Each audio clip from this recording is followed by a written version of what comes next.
I received the wedding invitation for my daughter, Sarah. The date was May 15th, 2023. I arrived that day to a completely empty venue. She called me, laughing. "Oops, Dad, the wedding was yesterday. It was intentional."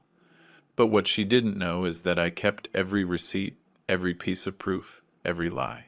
Before we continue, subscribe to William's Revenge Stories and hit the bell because we have new stories every day. Leave a like and tell us in the comments which city you're watching from. My name is David Moreno. I'm 64 years old, and for my entire life, I believed a father's love was unconditional and unbreakable. I thought the sacrifices we make for our children would always be valued, remembered, honored. I believed that my 32-year-old daughter, Sarah, held in her heart all those moments when I was there for her when no one else was. I was wrong, or maybe not. Maybe everything I went through was necessary to teach her the most important lesson a father can give, that dignity is not negotiable, and that every action has a consequence. It all started in March 2023, when I received an elegant ivory envelope in the mail with gold-embossed details. I remember that moment perfectly. It was a Saturday afternoon. I had just finished my shift at the logistics company where I've worked for 28 years as a warehouse coordinator. I got to my modest but tidy apartment in a quiet suburb, where I've lived alone since I divorced Linda Ortega 9 years ago. I opened the envelope with hands trembling with excitement. It was the wedding invitation for my daughter Sarah and Daniel Rubio. The ceremony was scheduled for May 15th, 2023, at 11 inches the morning, at the Rose Garden Event Hall. I read and reread that date several times. May 15th, a Tuesday. It seemed strange they would choose a weekday, but I thought maybe it had to do with the venue's availability or some special reason for them. I held that invitation to my chest and closed my eyes. The tears came without asking. I had been dreaming of this moment for 32 years, walking my daughter down the aisle, symbolically giving her to a man who would love her as much as I loved her, from the first second I saw her. I remembered the day she was born, July 22nd, 1991. I was 32 years old, the same age she is now. Linda had a difficult 18-hour labor. When I finally heard Sarah's cry, something inside me changed forever. The first few years were beautiful. I worked double shifts, first as a night taxi driver, and during the day as an administrative assistant at a transport company. I barely slept 4 hours a day, but every second of exhaustion was worth it. I wanted to give Sarah the best.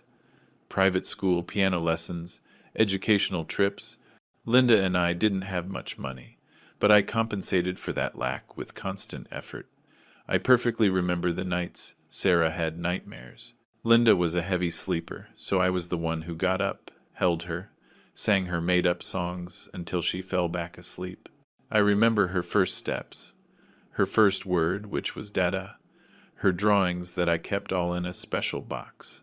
I remember taking her on my bike to the park every Sunday, teaching her to swim at the community pool, helping her with math homework that I barely understood myself, but I would research it so I could explain it to her. When Sarah turned 15, she started dreaming out loud about her future wedding. "Dad," she would tell me while we had breakfast together, "when I get married, I want you to walk me down the aisle. I want you to be the one to give me away." I would smile and promise her that day would be the happiest day of my life. And I believed it. I believed it with every fiber of my being. The divorce from Linda came in 2015, when Sarah was 24.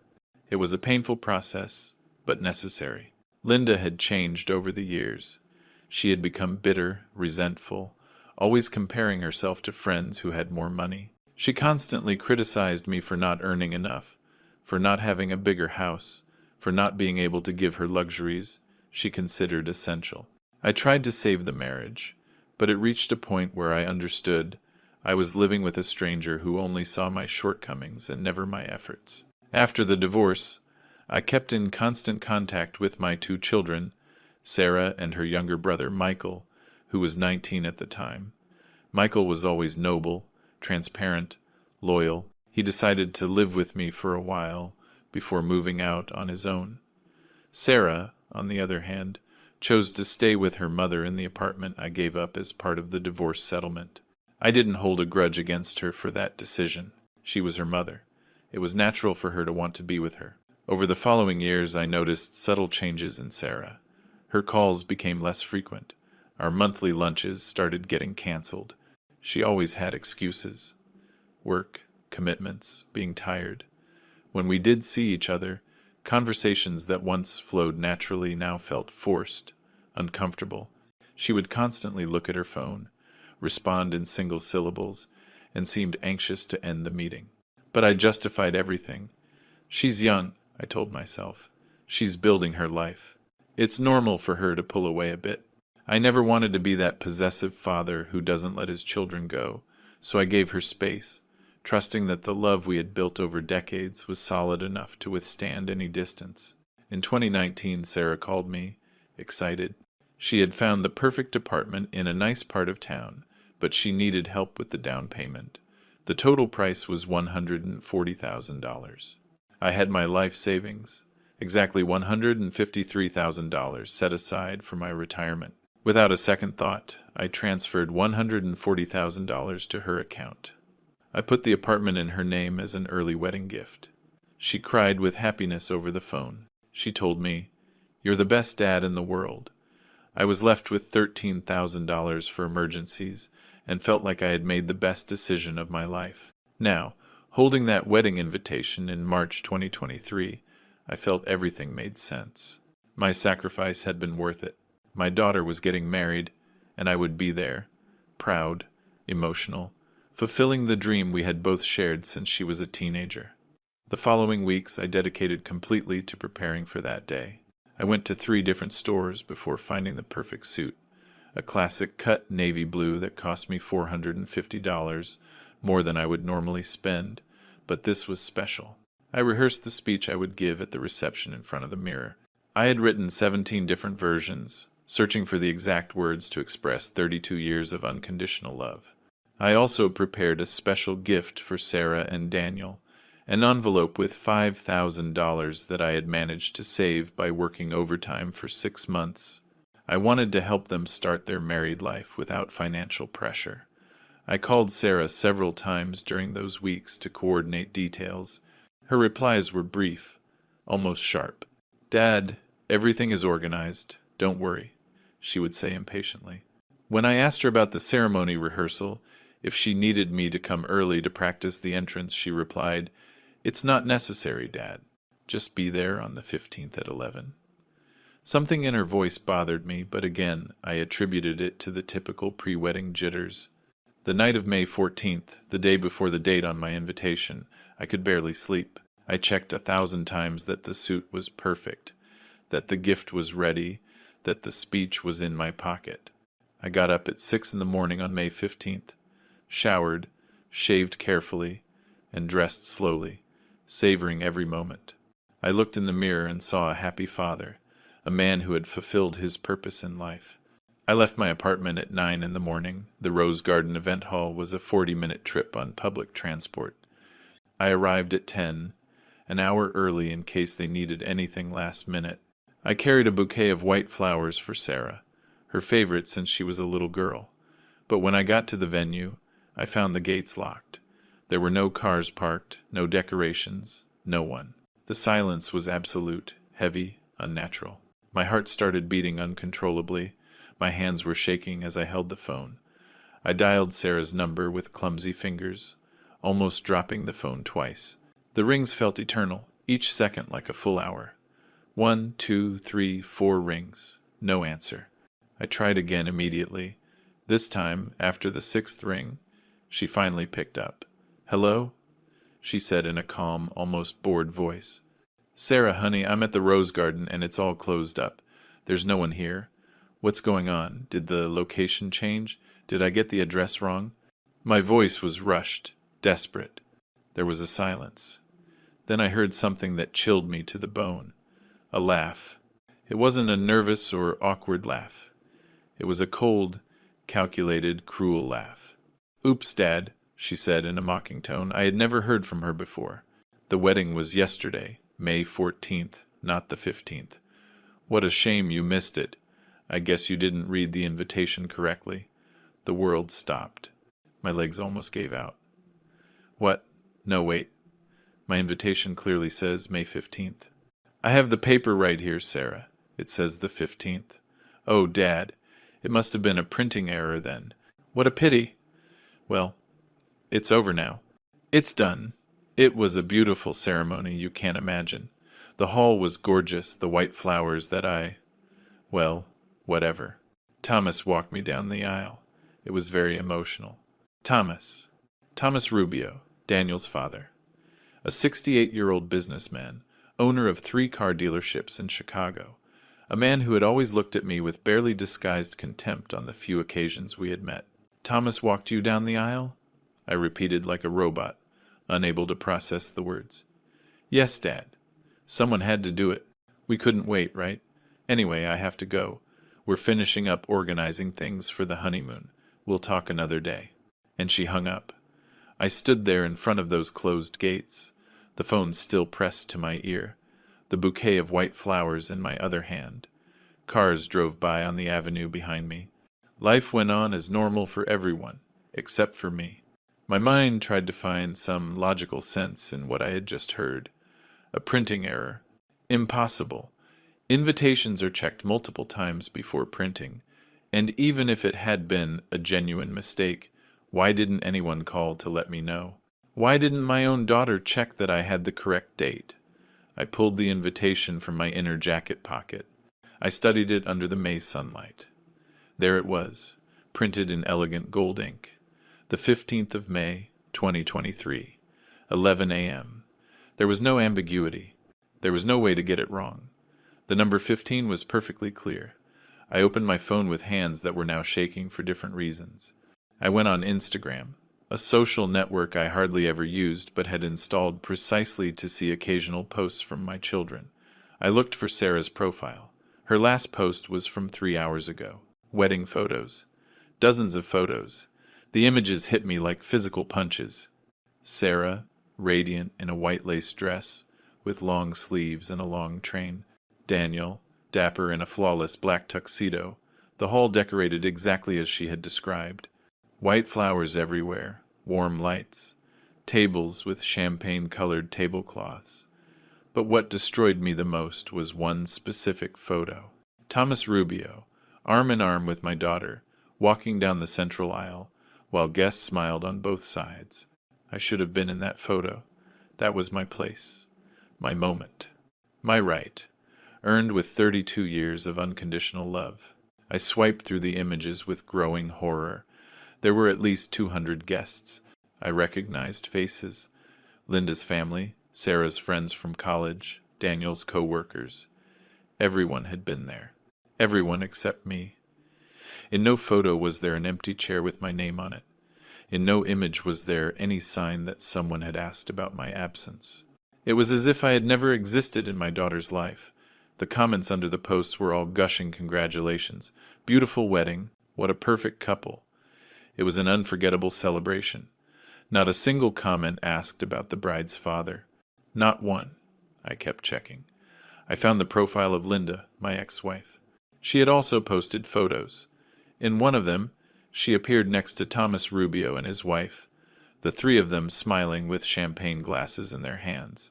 The caption read, "Families united in love and prosperity." Families. As if I weren't part of any family. As if 32 years could be erased with a simple omission. I looked for the profile of Michael, my younger son. He had only posted one photo. From a distance, of the decorated hall. No caption, comments disabled. That gave me a small bit of relief. Michael had been there, probably forced by family pressure, but his cold and distant post indicated he wasn't comfortable with the situation. I put my phone away. I looked at the bouquet of flowers I was still holding. Suddenly they seemed ridiculous. Out of place. Pathetic. A 64-year-old man, standing alone in front of an empty venue with flowers wilting in the sunday. I looked for a nearby trash can and threw the bouquet inside. The flowers fell with a dry, final thud. I walked to the bus stop. Each step required conscious effort.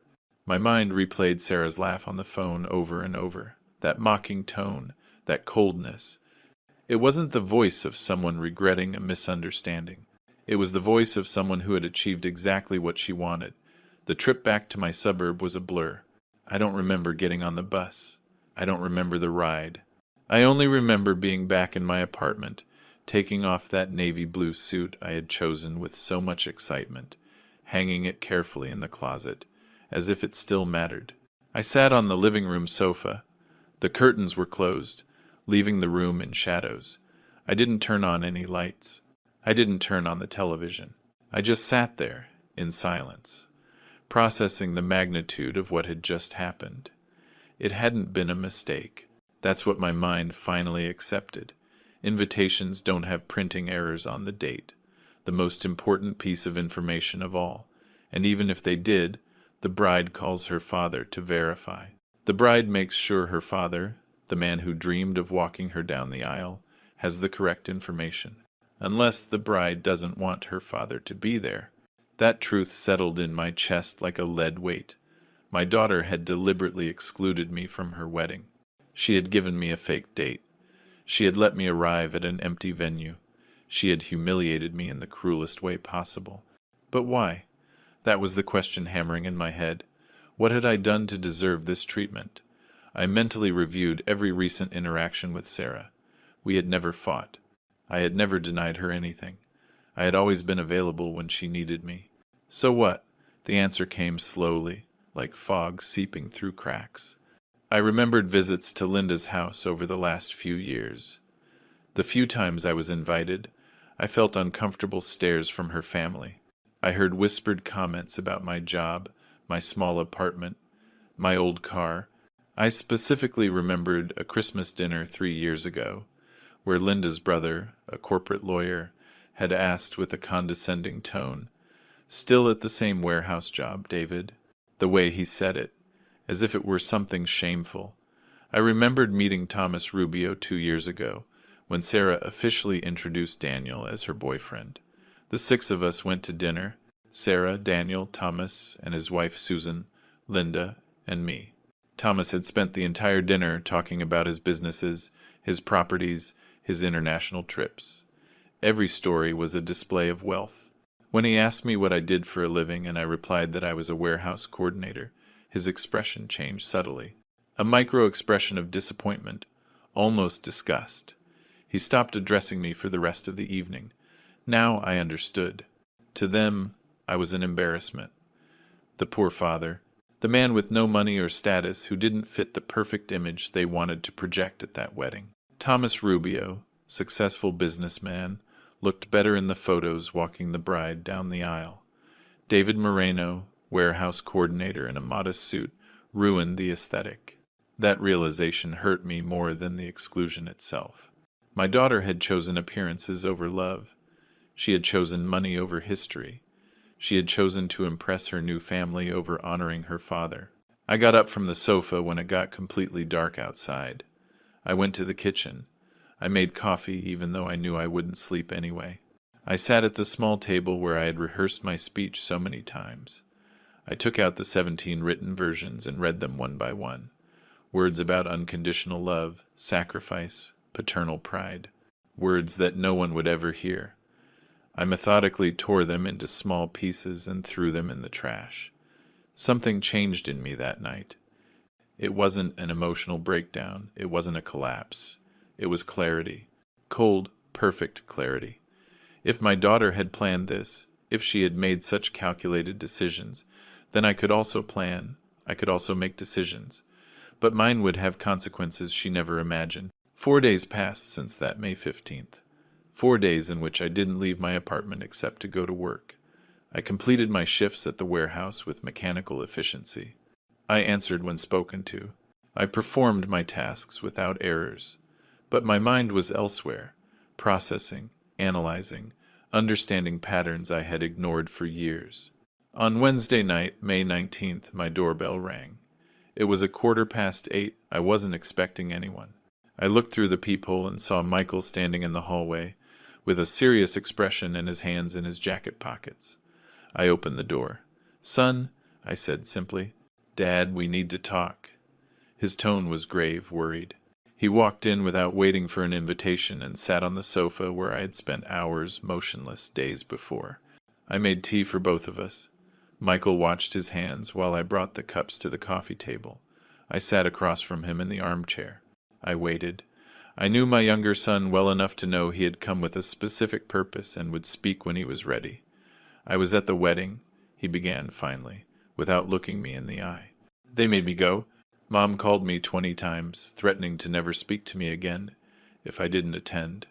I went out of obligation, not because I supported what they were doing. I know, I replied calmly.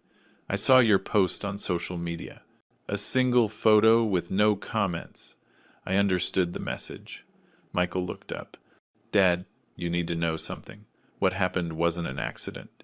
It wasn't a printing error or a misunderstanding. I already know, I said again, taking a sip of tea. My son seemed surprised by my calmness.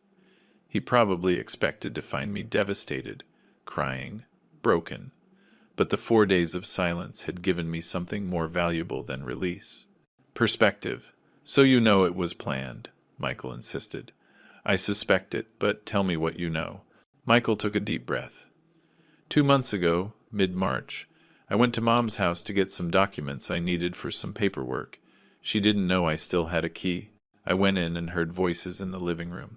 Mom, Sarah, Thomas Rubio, and his wife Susan. They were having coffee and talking about the wedding. He paused, as if what he was about to say caused him physical pain. I heard Thomas say, "So the problem is solved then. We give him the wrong date, and that's that. No one has to know there's a penniless father." Mom laughed and said, "He was always my embarrassment, that man with no ambition." Sarah was quiet at first, but then she said, "It's okay, Thomas is right. This wedding is important for Daniel's image.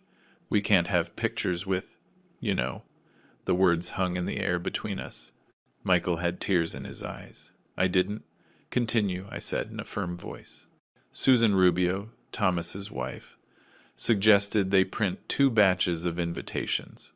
One with the real date, May 14th, for all the real guests, and a special one for you, with the date May 15th. Sarah agreed. She said it was the cleanest way to handle it, so you wouldn't have a chance to show up and ruin everything. Mom added that it would also teach you a lesson about knowing your place in life. Michael wiped his eyes with the back of his hand. "Dad, I wanted to tell you. I swear I did, but Sarah caught me listening. She made me swear not to tell you anything. She said if I did, she would cut off all contact with me too and convince Mom to do the same. She emotionally blackmailed me. She said I had to choose between you or them. I'm a coward, Dad. I'm so sorry." "You're not a coward," I replied firmly. "You were in an impossible position. And besides, you came here now. That takes courage. I came because I can't live with this." "I saw your face in the pictures," Sarah posted. "Well, the absence of your face. I saw how everyone commented congratulations without anyone asking about you, as if you never existed. It made me sick. It made me ashamed to share blood with those people." I got up and sat next to Michael on the sofa. I put my hand on his shoulder. "Thank you for telling me." I needed to confirm what I already suspected. "What are you going to do?" my son asked, looking directly at me. "I don't know exactly yet, but I'm going to do something. Because this can't be left like this." Michael nodded. "There's more you should know. The apartment you bought for Sarah in 2019, in that nice neighborhood, she and Daniel completely remodeled it 6 months ago. They spent a fortune. I heard Sarah tell Mom they took out a $60,000 bank loan for the renovation. They want to sell it in a few years when the market goes up and make a profit. That information sparked something in my brain. The apartment was in Sarah's name. Yes, but I had bought it. I had all the receipts, all the bank transfers. It had been a gift conditional on her marriage. A donation. Anything else? I asked. Michael hesitated. Then he continued. Last November, Sarah asked you for $12,000, right? She said she needed an urgent medical operation. Yes, I remember perfectly. She called me crying. She said she had a gynecological problem that required private surgery not covered by insurance. I transferred her the money that same day. There was no operation, Dad. She used that money to pay for part of the early honeymoon they took in December to the Maldives. I know because Mom showed me pictures, bragging about the trip. When I asked how they paid for it, since Sarah always complained about not having savings, Mom laughed and said, "Your father is useful for something. At least. They got $12,000 out of you with the story about the operation. They were laughing at you, Dad. They were making fun of how easy it was to manipulate you." Something cold and hard settled in my chest. It wasn't uncontrolled rage. It was pure, crystalline determination. For 32 years I had given without asking for anything in return. I had worked to the point of exhaustion.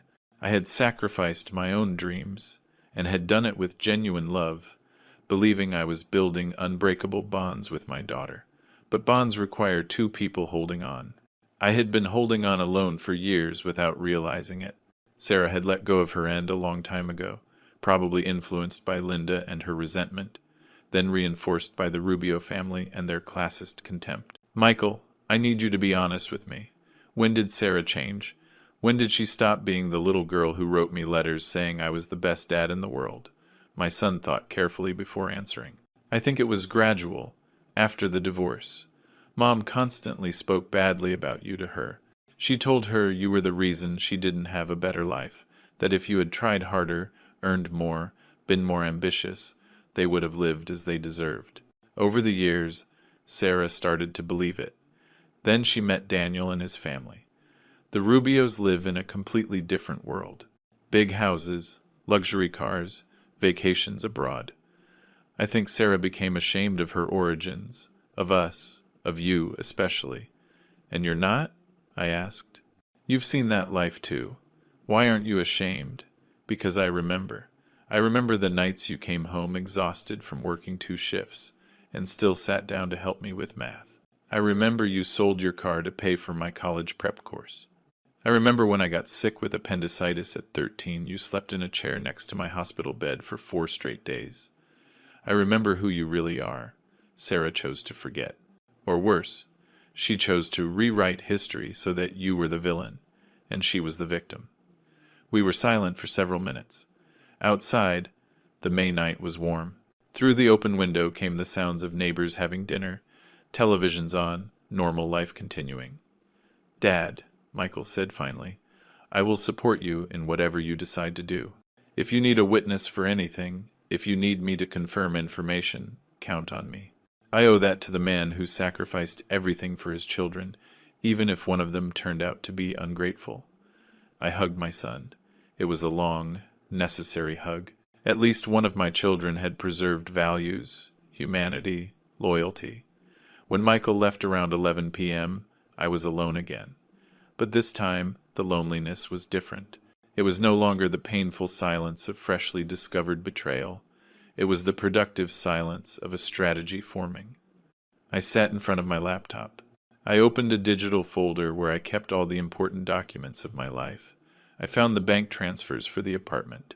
$140,000 transferred on the 12th of April 2019 to the account of Sarah Moreno. I found the emails where she thanked me for the gift. I found the gift deed we had signed before a notary. I read that document carefully for the first time in 4 years. There was a clause in paragraph 3 that I had completely forgotten. This gift may be revoked by the donor in the event of manifest ingratitude by the donee.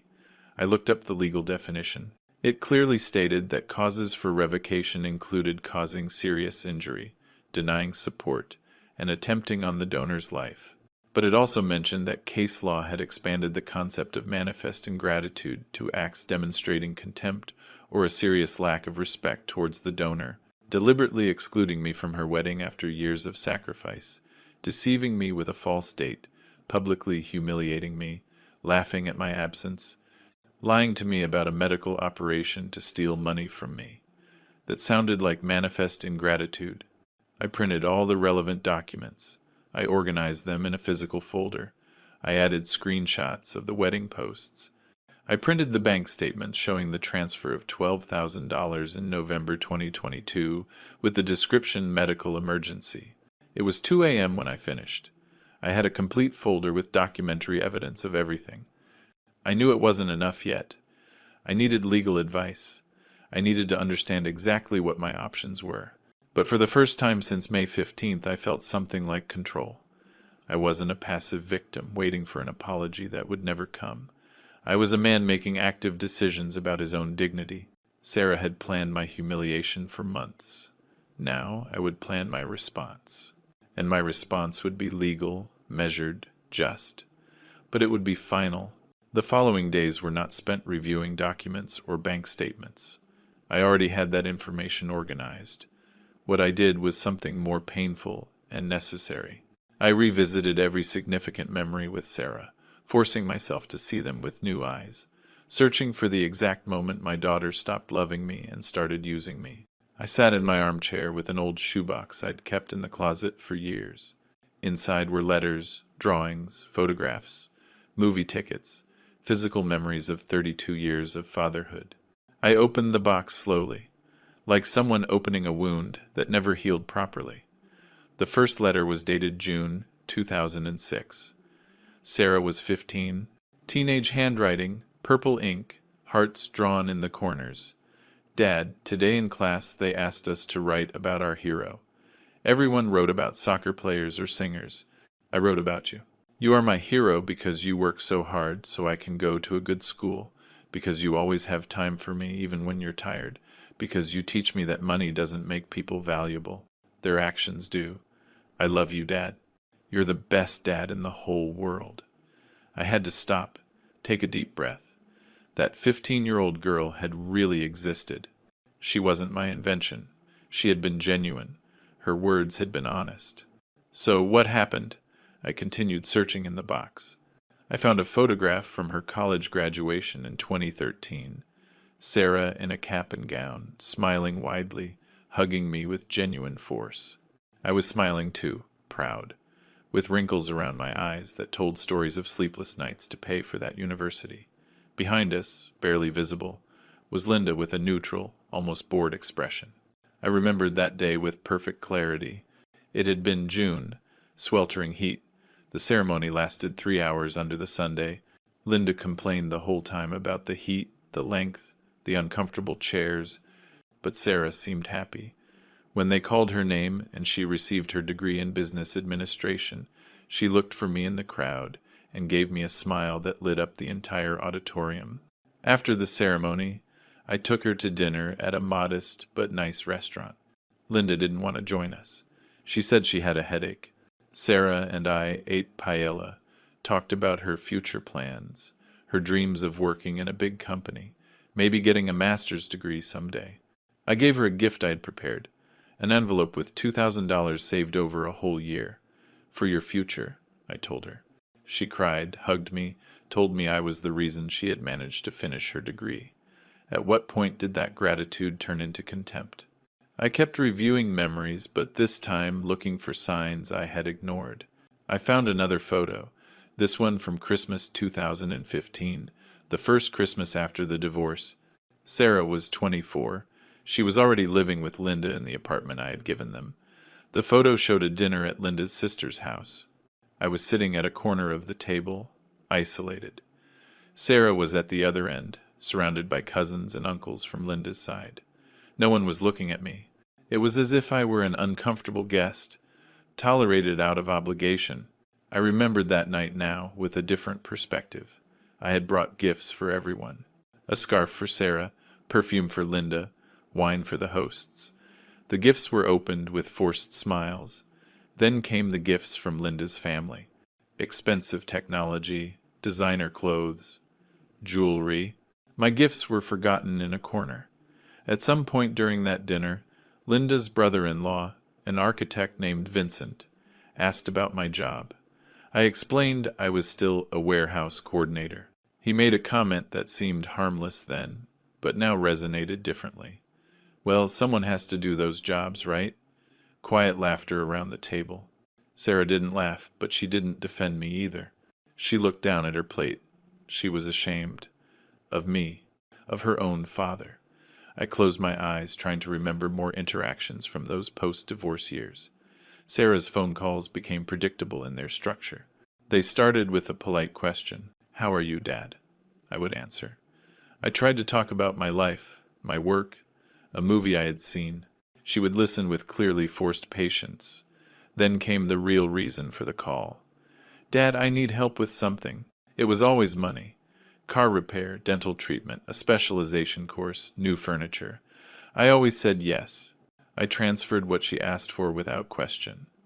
After receiving the money, Sarah would disappear for weeks. She wouldn't answer calls.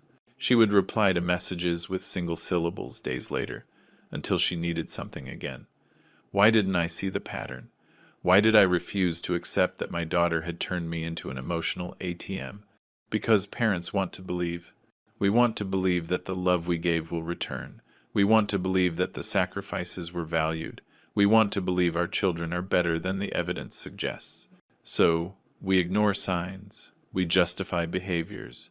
We forgive offenses. I found a receipt in the box from 2017, orthodontic treatment for Sarah. $5,300 paid in 18 monthly installments. She was 26. She was working full-time at a marketing company. She earned a decent salary. But she called me saying her smile made her feel insecure, that she needed braces but couldn't afford them. I agreed immediately. I paid every installment on time for a year and a half. When the treatment was finished, she posted photos on social media showing off her new smile, gushing thanks to her orthodontist. Not a single mention of the person who paid every cent of that procedure. Another receipt. Car repair in 2018. $3,200. Sarah had crashed her car while distracted by her phone. The insurance didn't cover everything. She called me crying, saying she couldn't get to work without a car, that she would lose her job. I transferred the full amount the next day, delaying the replacement of my apartment's refrigerator that I had been planning for 6 months. A list after list of expenses I had covered: university, car, apartment, orthodontics, repairs, emergencies, several of them. They easily added up to more than $200,000 over 32 years. I didn't regret the money itself. I regretted having confused material provision with reciprocated love. Sarah had learned that by crying on the phone, telling me, "You're my only hope, Dad," she could open my wallet instantly. She had perfected emotional manipulation into an art form, and I had been a willing blank canvas. But what hurt the most wasn't the money. It was the calculated coldness of her wedding exclusion. That required another level of cruelty. It wasn't an impulse. It wasn't a mistake. It was a meditated decision, planned months in advance, executed with surgical precision. I wondered if Sarah felt anything when she heard I had arrived at the empty venue that May 15th. Did she feel guilt? Remorse? Her laugh on the phone suggested she didn't. It suggested satisfaction. It suggested she had achieved exactly what she wanted. A perfect wedding, flawless photographs, a poor father eliminated from the narrative. I thought of all the times I defended her to Linda during our marriage. Linda constantly criticized Sarah. Her grades were never good enough. Her friends were never appropriate enough. Her interests were never valuable enough. I was the one who comforted her, who told her she was perfect just as she was, who validated her feelings.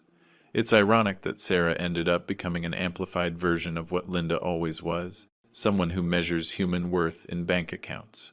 I put the letters and photographs back in the box. I closed the lid. That chapter was finished. Not because I chose it, but because Sarah had closed it the day she decided I didn't deserve to be at her wedding. I had spent days processing pain. Now it was time to process options. I wouldn't seek revenge. Revenge is emotional, reactive, destructive for the one who carries it out as much as for the one who receives it. I would seek something different: justice, consequences proportional to actions, clear boundaries where there had once been infinite permissiveness. My daughter needed to learn that humiliating someone who loved you unconditionally has a cost, that lying to steal money has repercussions, that people are not disposable resources you use until they're exhausted and then discard. I was going to teach her that lesson, not with yelling or reproaches, with legal, measured, irrevocable actions. And if at the end of all this, Sarah understood the damage she caused and felt genuine remorse, maybe there would be room for a conversation. But first, She had to face real consequences. Because a father's love has limits, and she had just crossed all of mine. On Monday, May 22nd, I requested the afternoon off from work. My supervisor, an understanding man named Albert who vaguely knew my family situation, approved the leave without questions. At 2 p.m., I was in front of the law firm Miller & Associates, located in a 4-story corporate building downtown. A young receptionist, about 30 years old, greeted me with warm professionalism. "Good afternoon. Do you have an appointment?" "Yes, David Moreno. An appointment with Mr. James Miller at 2:30. She showed me to a seat in a waiting area decorated with modern but sober furniture. There were legal journals on the coffee table. I didn't touch them. My hands held the thick folder with all the documentation I had prepared for days. At 2:30 sharp, a man of about 52 came out of an office down the hall. Tall, average build, perfectly combed graying hair, impeccable dark gray suit. He extended his hand as he approached. "Mr. Moreno? I'm James Miller. Please, come in." His office was spacious, orderly, shelves filled with legal codes, university degrees framed on the wall, a large dark wood desk. He offered me a seat across from him and settled into his ergonomic chair. "Tell me, Mr. Moreno, on the phone you mentioned a delicate family matter related to a gift. For the next 40 minutes, I told him everything, from the beginning. The invitation with the altered date, arriving at the empty venue, Sarah's cruel phone call, Michael's revelations about the premeditated plan. I told him about the $140,000 apartment gift, the fraudulent $12,000 loan for a non-existent operation. I showed him every document, bank transfers, deeds, emails, screenshots from social media showing the wedding where I was excluded. James Miller listened without interrupting. He took occasional notes in a legal pad. His expression remained neutral, professional, but I detected moments where his jaw tightened slightly at particularly cruel details of the story. When I finished, he studied the documents meticulously. He read the entire gift deed, especially the clause in paragraph 3. He reviewed the bank statements, examined the dates, verified the timeline. He took almost 20 minutes in this silent analysis. Finally, he spoke. "Mr. Moreno, legally, you have a solid case for revocation of the gift due to manifest ingratitude. The law establishes specific causes, but case law has consistently expanded the concept of ingratitude to acts that demonstrate serious contempt for the donor." He paused. He consulted his notes. "The deliberate exclusion from a significant family event, especially through premeditated deception, constitutes an objective grievance. Add to that the fraud of the loan under a false medical pretext, and we have a clear pattern of abusive and manipulative behavior toward you. What are my real chances of success?" I asked directly. 80, maybe 85%. The documentation is impeccable. You have a direct witness to the planning, which is your son Michael. You have physical proof of the altered invitation. You have photographic evidence voluntarily published by your daughter showing the real wedding that occurred on May 14th. And you have a history of transfers demonstrating your constant generosity contrasted with her progressive ingratitude. James leaned back in his chair. "But I must warn you of something important. This type of litigation permanently destroys family relationships. There is no going back. If you proceed with this, the break with your daughter will be final and irreparable. I need you to be completely sure that you are prepared for that consequence." "The relationship is already destroyed," I replied with a calmness that surprised even me. "My daughter deliberately excluded me from her wedding. She stole money from me through lies. She allowed her new family to humiliate me. There is no relationship to preserve. There is only dignity to recover." The lawyer nodded slowly. "I understand. Then let me explain the process. We will file a civil lawsuit in the competent court requesting the revocation of the property gift. We will base it on manifest ingratitude. We will attach all this documentation as evidence. We will also include a claim for the restitution of the $12,000 obtained fraudulently, plus interest and monetary correction since November 2022. How long does the process take?" I asked. "It depends on the court's caseload. usually between 4 and 6 months from filing the lawsuit to a first instance judgment. If the other party appeals, it could extend for another year. But based on the strength of your case, I doubt an appeal would succeed. Costs? My fees are $3,500 to handle the entire case up to a final judgment. If there's an appeal, an additional fee would be reviewed, but we'll cross that bridge if we get to it. Additionally, you'll need to pay court fees of approximately $400.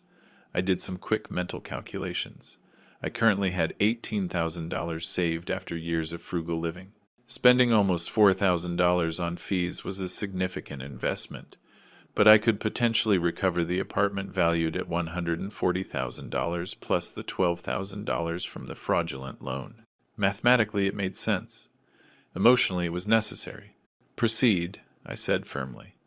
James Miller opened a new file on his computer. I need to ask you some additional questions for the lawsuit. What was the explicit purpose of the apartment gift? Was there any verbal or written condition? It was an early gift for her future marriage. I told her that clearly when I transferred the money. I have emails where she thanks me for the early wedding gift. We both always understood it was for when she formed her own family. Perfect. That establishes that the gift was linked to a family event where you would naturally expect to participate. Her intentional exclusion from that event then carries additional weight. Were there other incidents of mistreatment or contempt besides what you've already mentioned? I thought carefully. She progressively stopped inviting me to her family events. Birthdays, dinners, gatherings, always with vague excuses. The phone calls only happened when she needed something material. When I tried to talk about my life, she cut the conversation short. In meetings where we did see each other, she would vaguely introduce me as David, avoiding saying, my father, especially in front of friends of a higher socioeconomic level. James typed quickly. That builds a pattern of progressive shame and rejection. Useful for the case. Did your ex-wife Linda actively participate in the planning of the exclusion, according to your son Michael's testimony? Yes. Michael clearly heard Linda support the plan and make derogatory comments about me. She was present at the meeting where they decided to give me the wrong date. Linda is not a party to this lawsuit directly, but her participation reinforces the premeditation and severity of the grievance. Is Michael willing to formally testify under oath about what he heard in March? Completely willing. He was the one who came to tell me everything voluntarily. He's outraged by what they did. Excellent. I will need to meet with him as well to prepare his witness statement. This greatly strengthens the case because it shows you are not fabricating accusations out of spite, but that there is an independent witness to the facts. We spent another hour going over specific details, exact dates of transfers, precise descriptions of relevant conversations, the context of each significant interaction. James took meticulous notes, occasionally asking for clarification on a point. Finally, he closed his notebook. Mr. Moreno, I'm going to be completely honest with you. In 26 years of practicing family law, I've seen many cases of manipulative children, abandoned parents, extreme ingratitude, but I have rarely seen something as calculatedly cruel as what they did to you. The planning, the execution, the subsequent mockery. This goes beyond a simple family conflict. He paused, choosing his words carefully. I understand you are not seeking revenge. I see it in how you speak, in how you present the facts. You seek justice and boundaries. That's admirable. Many parents in your situation are paralyzed by guilt, wondering what they did wrong. You recognize that you gave everything you could give, and that the problem was not your insufficiency, but her choice. Exactly, I affirmed. For days, I tortured myself thinking about what I could have done differently, but I reviewed every memory, every interaction. I was a good father, not perfect, but dedicated, present, generous. If that wasn't enough for her, the flaw is in her value system, not in my parenting. James nodded with an almost paternal expression. That clarity will serve you well during the process. There will be difficult moments. When Sarah receives the lawsuit notification, she will probably try to contact you, perhaps with anger, perhaps with manipulative tears. You must be prepared to stand firm. I will be firm, I promised, and I meant it. We signed the legal services contract. I transferred the $3,500 in fees from my mobile phone right there. James gave me a copy of the contract and explained that he would have a draft of the lawsuit ready in a week for my review before filing it officially. I left the law firm at 5:15 in the afternoon. The May sun warmed the city streets. I walked towards the subway station feeling strangely light. For the first time since that morning of May 15th, I felt I had regained agency over my own life. I wasn't a victim waiting for compassion. I was a man taking action. That same night, after returning from the meeting with James Miller, I decided to do something I had been putting off: a thorough technical investigation of my financial records from the last 3 years. Not out of morbid curiosity, but because I needed to document every monetary interaction with Sarah for the legal case. I made strong coffee, opened my laptop, and accessed my online banking. I downloaded the account statements from January 2021 to May 2023, 30 PDF files containing every transaction I had made during that period. I created a new spreadsheet: columns, date, amount, bank description, real reason according to my memory, additional notes. I began to methodically review each movement, specifically looking for transfers to Sarah's account. The first one I found was from the 3rd of February 2021, $800. Bank description. Transfer. I searched my text messages from that date to refresh my memory. I found the conversation. Sarah wrote that her refrigerator had broken down and she needed a new one urgently. She attached a photo of an old, indeed broken, refrigerator. I transferred the $800 that same day. She replied with a heart emoji. Nothing more, I noted in the spreadsheet. Supposedly broken refrigerator, unverified, minimal thanks. I continued reviewing. April 2021, $1,200. I checked messages. Sarah explained she needed to repair her work laptop, a problem with the motherboard. She attached a quote from a technician. It seemed legitimate. I transferred the money. This time there wasn't even an emoji response. Just a curt, "Okay, thanks." July 2021, $2,000.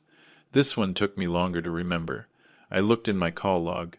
Indeed, there was a 38-minute call on July 23rd. I vaguely remembered Sarah crying, saying she had credit card debt from necessary work purchases, that if she didn't pay, it would affect her credit score. I worried about her financial future, transferred the $2,000 without questioning what necessary work purchases generated that level of debt. Now, with a cold perspective, I wondered if those debts really existed or if the money was used for something completely different. There was no way to verify it, but the emerging pattern made me doubt every story she had told me. October 2021, $500. Description: Sarah's birthday gift. This was legitimate. A voluntary gift from me for her 30th birthday. I didn't include it in the list of suspicious transactions because it was my initiative, not her request. January 2022, $1,800. I checked messages. Sarah explained she needed to renew a professional license and pay an annual fee for an administrators association. It sounded reasonable. I transferred the amount. A generic thank you via text, and then I got to the transaction that interested me most. The 11th of November, 2022, $12,000. Bank description: medical emergency for operation. I remembered this transaction vividly without needing to check messages. Sarah had called me on a Friday night, her voice broken, crying uncontrollably. She explained she had been having severe abdominal pain for weeks, that she had finally gone to a private gynecologist who diagnosed her with advanced endometriosis requiring urgent surgery. The procedure cost $14,000. She had $2,000 saved. She needed $12,000 more. The public health system had an 8-month waiting list. She couldn't wait that long with that level of pain. I, terrified at the thought of my daughter suffering from a serious illness, didn't hesitate for a second. I told her I would transfer the money first thing Monday morning. She cried. She thanked me profusely. She said, I don't know what I would do without you, Dad. You're my salvation." Those words rang hollow now. On Monday, November 14th, I transferred the $12,000. She confirmed receipt by message. Received. Surgery scheduled for November 22nd. I'll let you know how it goes, I replied, offering to accompany her to the hospital. Stay during the operation. Help her with her recovery. She declined. Don't worry. Daniel will be with me. It's a simple procedure. I'll be fine. I waited anxiously on November 22nd. I sent a message early in the morning wishing her luck. No response all day. I called in the evening. No answer. Finally, around 11 p.m., I received a short message. Everything went well. Resting. Talk in a few days. 2 weeks passed without news. When I finally called to check on her recovery, Sarah sounded perfectly normal, even energetic. She said the recovery had been faster than expected, that she was already back at work, that she felt completely fine. She never showed me medical documents. She never mentioned the name of the hospital. She never shared details of the procedure, and I, blindly trusting my daughter, never asked for evidence. Now, according to Michael, that money financed a luxury trip to the Maldives in December 2022. I searched Sarah's Instagram profile for posts from last December, and there they were. Photos of a paradise beach, a 5-star resort, romantic dinners, water activities. The photos were dated from December 7th to 18th, 11 days in the Maldives. I quickly researched the average cost of that type of trip, a resort similar to the one shown in the photos. Between $8,000 and $12,000 per couple for 11 days, including flights, accommodation, and meals. Exactly the range of the money she had asked me for. I downloaded every photo from that trip. I saved them in a separate folder labeled Medical Fraud Evidence. I took screenshots showing the publication dates. I documented everything meticulously. The level of premeditation in that lie left me cold. It hadn't been an impulse. It had been an elaborate plan. Invent a specific illness. Create a sense of urgency. Exploit my natural fear of my daughter suffering. Extract a significant amount of money. Use that money for personal luxury. Lie about a non-existent surgery. Keep up the charade for weeks. That required an emotional coldness I didn't think my daughter possessed. But the evidence didn't lie. I continued reviewing subsequent transactions. March 2023. $900. Description: car repair. Verifiable if it was real, but at this point, I doubted everything. May 2023. $500. Description: wedding gift. I had voluntarily transferred this days before the supposed wedding date before discovering the deception. That money was lost too. I added up all the transfers to Sarah from January 2021 to May 2023. The total was devastating, $22,300 in just over 2 years. Almost $10,000 a year. That's not even counting the $140,000 apartment I had gifted her in 2019. In total, over the last 4 years, I had transferred more than $160,000 to my daughter between the property gift and various forms of help, and in return I received exclusion from her wedding and public humiliation. I printed the entire spreadsheet. I printed all the relevant bank statements. I printed the screenshots of the Maldives trip. I organized everything into subfolders. Within the main file I would take to James Miller. While I was working on this, around midnight my phone vibrated. A message from Michael. Dad, Sarah just posted new photos on Instagram. They're back from their honeymoon. You should see the comments. I opened Instagram. Indeed, Sarah had uploaded an album of 30 photos from her honeymoon. Greece, Santorini specifically. Spectacular sunsets, boutique hotels, gourmet meals, private yacht rides. Every image screamed luxury and exclusivity. The comments were predictable. So jealous. Perfect couple. Living the dream. But there was one specific comment that caught my attention. It was from Susan Rubio, Daniel's mother. My children deserve the best. Thank God they found families who understand the value of excellence. Families who understand the value of excellence. Translation: families with money.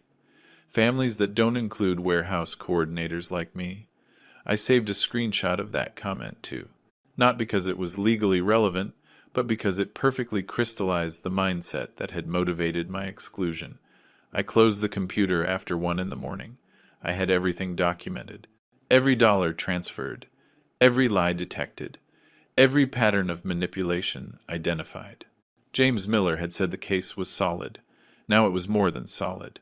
It was irrefutable. I went to sleep that night with a strange feeling. It wasn't peace exactly. It was crystallized determination. Sarah had played with my emotions for years. She had perfected the art of extracting resources while giving minimal affection in return. That game was over. Now we would follow different rules. Legal rules. Rules with real consequences. And, in that game, I held all the winning cards. On Tuesday, May 30th, exactly 2 weeks after the wedding from which I was excluded, James Miller emailed me the complete draft of the lawsuit. It was 23 pages of meticulous legal argumentation. That afternoon, after finishing my workday, I sat in a coffee shop near my apartment to read it with absolute attention. The document was impressive. James had structured the case into 4 main sections: family background, establishing my role as a dedicated father, a detailed timeline of the property gift, exhaustive evidence of the acts of manifest ingratitude, and the legal basis according to the law. Every statement was backed by attached documentation. Every argument flowed logically to the inevitable conclusion. The revocation was completely justified. I replied to the email that same night. Impeccable document. Proceed with the official filing. On Thursday, June 1st, James formally filed the lawsuit. He sent me a photo of the reception stamp as confirmation. The official process begins now, he wrote. The notification will reach your daughter in approximately 5 to 7 business days. Those days of waiting were strangely calm. I continued with my normal routine: work, gym 3 times a week, nightly readings, occasional calls with an AI. He kept me informed about movements in the family circle. Sarah and Daniel had returned from Greece radiant, constantly posting about their perfect life. Linda commented on every post with heart emojis. The Rubios also actively participated in this digital theater of family happiness. None of them knew what was coming. On Wednesday, June 7th, at 11:15 at night, my phone exploded. An incoming call from Sarah. I declined. She immediately called back. I declined again. Then came a barrage of messages. Dad, answer the phone now. What the hell is this? I got a lawsuit from you. You're insane. Call me immediately. 6 messages in 2 minutes. Then she tried a video call. I declined it. My phone vibrated with a call from an unknown number. Probably Daniel. I didn't answer. Another call from Linda's number. I didn't answer that either. Finally, at 11:30, I wrote a single message to Sarah. Everything I had to say to you is in the legal document you received. My lawyer will handle communication from now on. Do not contact me directly. Her response was immediate and furious. You are a miserable man. After everything I did for you, how dare you do this to me? You're going to take my house away over a stupid misunderstanding with the wedding date. You're sick in the head. You are a pathetic and resentful father. I read the message with clinical detachment. Every word confirmed exactly what James had predicted. Anger, denial of responsibility, blame-shifting, victimhood. Sarah was following the classic playbook of a manipulator confronted with consequences. I didn't respond. I blocked her phone number. I blocked her on WhatsApp. I blocked her social media. Total communication cut off. 30 minutes later, Michael called me. Dad, Sarah just called me, hysterical. She says you're suing her for the apartment. She says you're crazy, that she did nothing wrong, that it's all a misunderstanding. She asked me to intercede, to convince you to drop the lawsuit. And what did you tell her? I asked calmly. I told her the truth, that I was the one who told you about the deliberate planning of your exclusion, that there is no misunderstanding, that she made decisions and now she must face the consequences. She started screaming, called me a traitor, said I was always your favorite.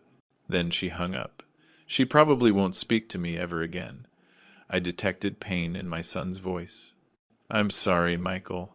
I didn't want you to lose your relationship with your sister over this. I'm not losing it because of this, he replied firmly. I lost it the day she decided to publicly humiliate you, and I decided I have limits on what behaviors I tolerate in my family. I did the right thing. I'm at peace with it.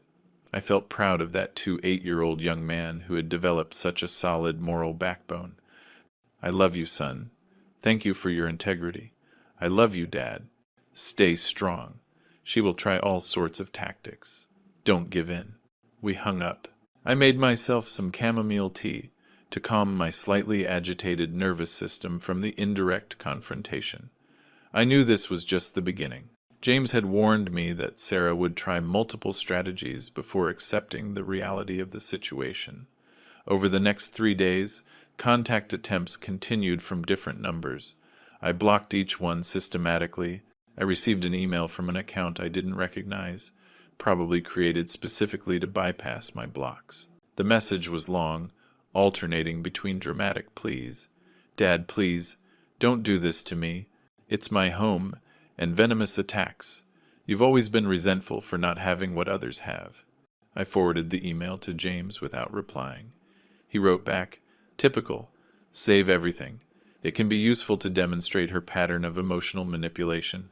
On Monday, June 12th, James informed me that Sarah's lawyer had made formal contact. His name was Edward Ruiz. He requested a meeting to explore options for an out-of-court resolution of the conflict. You mean a settlement? I asked James over the phone. Exactly, they'll try to negotiate. They'll probably offer to return the $12,000 from the fraudulent loan if you drop the lawsuit over the apartment. It's a predictable move. What's your recommendation? It depends on your goals. If you're only looking to recover money, a settlement could be pragmatic. But if you're looking for a consequence proportional to the grievance, a settlement would be insufficient.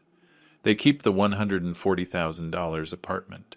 They learn that abusive behavior has a minor, tolerable cost. And you're left with a partial victory that doesn't send a clear message. I don't want a settlement, I said without hesitation. I want the lawsuit to run its full course. I want there to be a hearing. I want a judge to hear the whole story. I want there to be a public legal record of what they did. And I want a judgment that sets a clear precedent. Humiliating the person who gave you everything has total consequences, not partial ones. Understood. I will inform Mr. Ruiz that there is no interest in negotiation. That afternoon, I received a call from Thomas Rubio's number, Daniel's father. I didn't answer. He left a voicemail. His tone was condescending, authoritarian. David, this is Thomas Rubio. We need to talk like rational men about this absurd situation. Sarah made a minor mistake with the invitation date, but your reaction is completely disproportionate. You're trying to steal your own daughter's home out of spite. That speaks very poorly of your character. Call me to resolve this civilly before it becomes a public scandal that nobody wants. I deleted the message before he finished. The arrogance of that man was astonishing. A minor mistake with the date, as if deliberately excluding a father from his daughter's wedding was equivalent to mixing up a dental appointment time. That night, while I was having dinner alone in my apartment, I reflected on the arguments they were all using. Sarah called me resentful. Thomas accused me of spite. Linda had sent a message to Michael saying I was vengeful and cruel. All of them framed my legal action as the product of uncontrolled negative emotions. None of them mentioned the original humiliation. None of them acknowledged the deliberate planning of my exclusion. None of them accepted responsibility for years of financial manipulation. They had all rewritten the narrative, positioning themselves as victims of an irrational father. That inversion of reality was, in a way, more offensive than the exclusion itself. They denied me even the right to the correct name for my experience. My pain was redefined as resentment. My search for justice was labeled as revenge. My healthy boundary was characterized as cruelty. but I no longer needed them to validate my perspective. I had complete documentation, a credible witness, a solid legal foundation. Above all, I had absolute clarity about what was right. On Thursday, June 15th, an official notification arrived from the court. The preliminary hearing was scheduled for September 8th, 2023. 3 months to wait. James explained that this time would allow both parties to prepare arguments, present additional evidence, if any, and formulate a strategy. "How are you feeling?" James asked me at the end of the call. "Calm," I replied honestly. "For the first time in weeks, completely calm. That tranquility comes from having taken action consistent with your values," the lawyer observed. "Many people never reach that point. They get stuck in cycles of victimhood. You broke the cycle." We hung up. I sat on my small balcony, looking at the city lights on the June night. The air was warm, almost perfectly temperate. Sarah had gravely underestimated her father. She had assumed I would accept any mistreatment with resigned silence. She had gambled that my unconditional love meant infinite tolerance. She would learn she was wrong. Love has limits, and she had just crossed all of mine. September 8th, 2023, dawned with a clear sky and pleasant temperature. I woke up at 6 a.m. without needing an alarm. I had slept deeply without nightmares or anxiety. I showered calmly. I shaved carefully. I dressed in the same navy blue suit I had bought for the wedding I never attended. This time, it was not a symbol of illusion, but of recovered dignity. I had toast with olive oil and black coffee for breakfast. I reviewed the folder with all my documentation one last time, although I knew it by heart. I left my apartment at 8:15. The hearing was scheduled for 10 a.m. at the courthouse downtown. I arrived 40 minutes early. James Miller was already waiting for me in the lobby of the judicial building. He carried a professional leather briefcase and wore a confident expression. "Good morning, David." "Ready?" he greeted me, shaking my hand firmly. "Completely ready," I replied in a steady voice. We went up to the third floor. The courtroom was formal but not intimidating. Beige walls, rows of wooden benches for the public, an elevated bench where the judge would sit, tables for the opposing parties. We were the first to arrive. At 9:50, the door opened and they entered. First Sarah, dressed in a dark gray pantsuit, her hair pulled back in a perfect bun, discreet makeup. She seemed to have aged 5 years and 3 months. She had pronounced dark circles under her eyes, a tense expression. Behind her came Daniel, in a black suit and blue tie, his face serious. Following them was Edward Ruiz, their lawyer, a man in his 60s, bald, with metal-framed glasses. Sarah saw me and her face transformed. First surprise, then something that looked like genuine pain, finally contained anger. She opened her mouth as if to say something, but Edward Ruiz put a hand on her shoulder and shook his head. She closed her mouth and sat at her table without a word. At 10 o'clock sharp, the court clerk announced, "All rise." We all stood up. The judge entered, a woman of about 50, with short graying hair, a black robe, a serious but not severe expression. She sat at her bench and briefly reviewed the documents in front of her.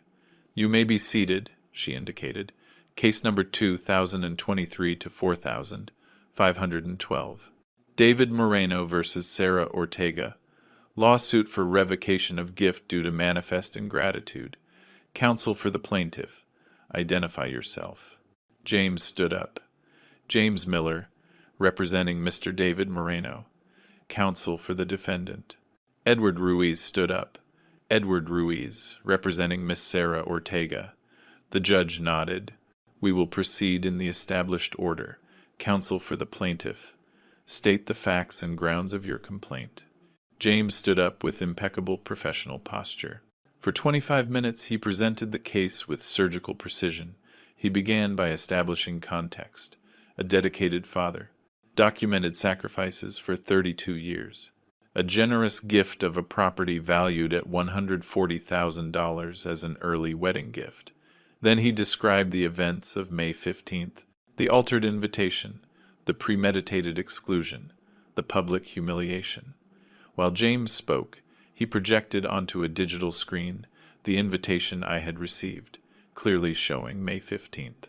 Then he showed screenshots from social media with verifiable dates of May 14th, showing the actual wedding. The visual contrast was devastating. Your Honor, James continued, this was not an innocent mistake. It was a calculated act of cruelty, specifically designed to exclude my client from the most important moment in his daughter's life. A moment he had dreamed of and waited for decades. A moment for which he had sacrificed everything. He then projected the bank statements, showing the transfer of $12,000 for a medical emergency operation, dated November 2022.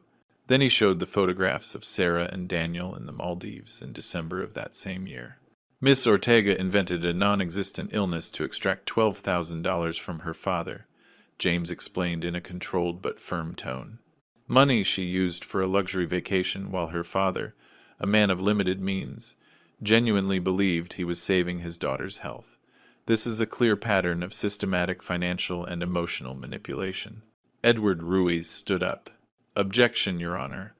There is no medical proof that the operation did not occur. The travel photographs do not prove fraud. The judge looked at him coldly. Mr. Ruiz, your client can provide hospital documentation if the operation indeed occurred. Does she have medical records, hospital bills, a surgical report? Edward looked at Sarah. She shook her head almost imperceptibly. The lawyer replied, We do not have that documentation available at this time, Your Honor. Then the objection is noted but not sustained. Continue, Mr. Miller.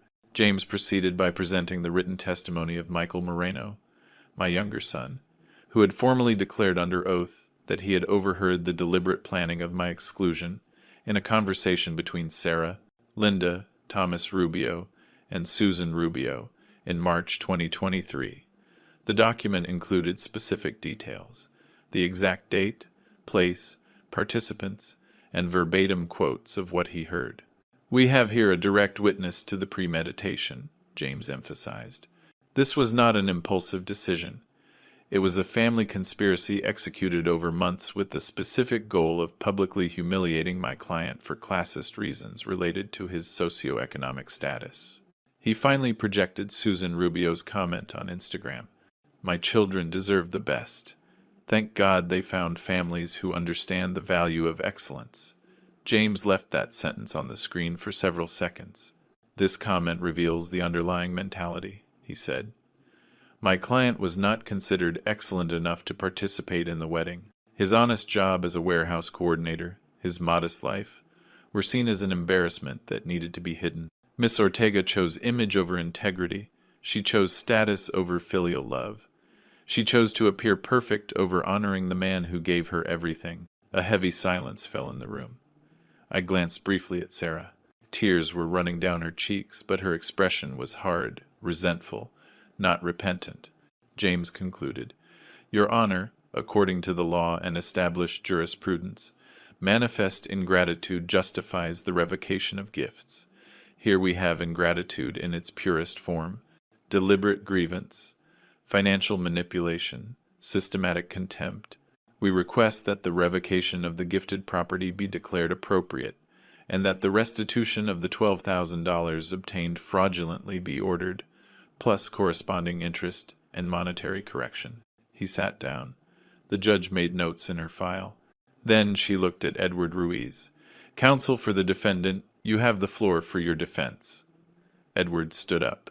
His strategy was predictable. Minimize. Your Honor, what we have here is a family conflict magnified disproportionately. There was indeed confusion with the invitation date. Regrettable, but not malicious. My client accepts responsibility for not verifying that her father had the correct information. However, there is a huge leap from that to accusing her of a deliberate conspiracy. He argued that Michael's testimony was biased because I was his father and he would obviously take my side. That the Maldives photos didn't prove there was no operation, only that they traveled afterward. That my lawsuit was the product of excessive sensitivity and disproportionate resentment. My client made mistakes, Edward admitted, but mistakes do not constitute legal ingratitude sufficient to strip her of her home. Miss Ortega is willing to formally apologize and return the $12,000 in question if that resolves the conflict. But taking away the apartment where she lives with her husband is an excessively severe punishment. He sat down. Sarah nodded vigorously, as if supporting her lawyer's version. The judge looked at both parties. Are there any witnesses present for oral testimony? James replied, Your Honor, Michael Moreno is available if the court requires him. Have him come in. Michael, who had been waiting outside, entered. He looked nervous but determined. He was sworn in to tell the truth. The judge asked him to relate exactly what he heard in March. My son spoke with a clear voice. I went to my mother Linda's house on March 18th of this year to pick up some documents. I had a key. I went in without announcing myself. I heard a conversation in the living room. My sister Sarah, my mother, Thomas Rubio, and his wife Susan were discussing the wedding. I specifically heard Thomas say, We'll give him the wrong date and the matter is settled. No one has to know there's a penniless father. My mother laughed. Sarah said, This wedding is important for Daniel's image. We can't have pictures with. You know, she didn't finish the sentence, but the implication was clear. Edward tried to discredit him with questions, but Michael maintained absolute consistency in every detail. The hearing lasted 2 hours and 40 minutes. At the end, the judge closed her file. I will deliver a verdict within 30 days. This session is adjourned. We left the courtroom. Sarah tried to approach, but James stepped in between. Miss Ortega, there is nothing to discuss outside the legal process. She looked at me with pure hatred. I hope you're happy, destroying your own daughter. I didn't answer. I turned and walked out of the building. Outside, under the September sun, James told me, You did very well. You maintained a perfect composure. How do you see the outcome? I asked. Very favorable. The judge asked questions that indicated skepticism toward the defense. I believe we will have a positive judgment. He was right, but that would come later. After James's technical presentation of evidence, the judge looked directly at me. Her expression had subtly changed. It was no longer the professional neutrality from the beginning. There was something more human in her eyes. Mr. Moreno, she said in a voice that filled the room, do you wish to make a personal statement to this court about the facts motivating your lawsuit? I stood up slowly. I felt all eyes fixed on me. The judge, the lawyers, the court clerk, Sarah, Daniel. James had prepared me for this moment for weeks. Speak from the heart, he had advised me, but maintain control. Show pain without theatrics, dignity without arrogance. Yes, Your Honor, I would like to speak, I replied. I walked to the central lectern where a microphone was installed. I took a deep breath. The words I had mentally rehearsed for months would finally have a space to exist. My name is David Moreno. I am 64 years old. I have worked my entire life in honest jobs that never made me rich, but always allowed me to support my family with dignity. I am not a man of many fancy words. I am a man of actions, and for 32 years, my actions toward my daughter Sarah were of absolute and unconditional love. My voice came out firm but laden with contained emotion. I looked at Sarah as I spoke. She avoided my gaze. When Sarah was born in July 1991, I held that tiny creature in my arms and swore she would never lack for anything. I kept that promise. I worked 2 jobs simultaneously for 8 years to pay for her private school. I slept 4 hours a day. My body aged prematurely from the exhaustion. But every time I saw her smile, every time she brought home good grades, every time she hugged me and said, "Thank you, Dad," all the tiredness disappeared. I took a crumpled envelope from my inner jacket pocket. I held it up so everyone could see. This is a letter Sarah wrote to me when she was 15. I have kept it for 17 years. With your permission, Your Honor, I would like to read a fragment. The judge nodded. Go ahead. I opened the envelope with slightly trembling hands. I unfolded the sheet with teenage handwriting and purple ink. I read aloud, Dad, today in class they asked us to write about our hero. Everyone wrote about soccer players or singers. I wrote about you. You are my hero because you work so hard so I can go to a good school, because you always have time for me, even when you're tired, because you teach me that money doesn't make people valuable, their actions do. I love you, Dad. You're the best dad in the whole world. The silence in the room was absolute. I carefully refolded the letter with reverence and put it away. When I looked up, I saw that the judge had a visibly moved expression. That 15-year-old girl existed, I continued. That girl who saw me as a hero was real. Her words were genuine. For years, I believed that that girl had simply grown up and become a busy adult with her own life. I justified her growing distance. It's normal, I told myself. Children become independent, but it wasn't independence that was happening. It was a transformation into someone who no longer recognized me as a father worthy of respect. I took another document from my folder, a photograph. This is a photo from her college graduation in 2013, her hugging me with a huge smile. Me, proud next to her. That university cost every dollar I could save for 4 years. I sold my car. I delayed repairs on my apartment. I ate rice and tuna 4 days a week to cut costs. But seeing her receive that degree made every sacrifice worth it. That day she told me, "Dad, I did it thanks to you. I will never forget what you did for me." I left the photo on the table in front of the judge. My voice was beginning to break, but I remained firm. Apparently, she did forget, because years later, when I had my life savings, I bought her a $140,000 apartment. It was literally all I had. I left only $13,000 for myself for emergencies. I put that property in her name with no conditions other than it being her home when she got married.